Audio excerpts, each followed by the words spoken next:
All right, let's talk anesthesia and lung disease, because when your patient's lungs aren't playing by the rules, neither can you.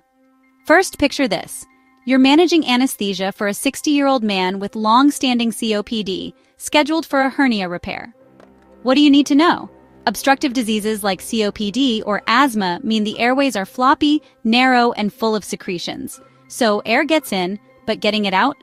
That's the hard part. For these patients, I always aim for low respiratory rates. Think 8 to 12 breaths per minute. Why? It gives the patient more time to exhale. I also set a higher inspiratory to expiratory ratio, like 1:3 or even 1:4.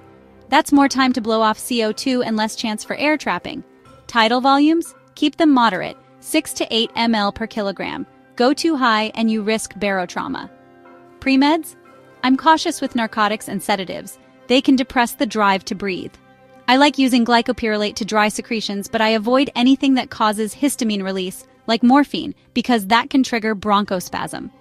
Let's switch gears. Say you're in the OR with a 45-year-old woman who has pulmonary fibrosis, classic restrictive lung disease.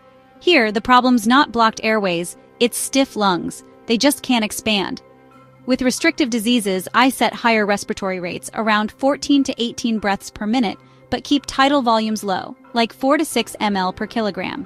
The lungs can't handle big breaths, so small and frequent is safer. The inspiratory to expiratory ratio is closer to normal. 1:2 works fine.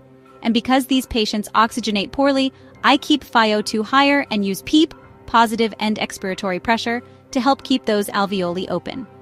When it comes to anesthesia, I often prefer intravenous agents for induction, like propofol, since gases can irritate the airway in obstructive disease. For maintenance, sevoflurane is my go-to. It's less irritating and can actually help bronchodilate a bit.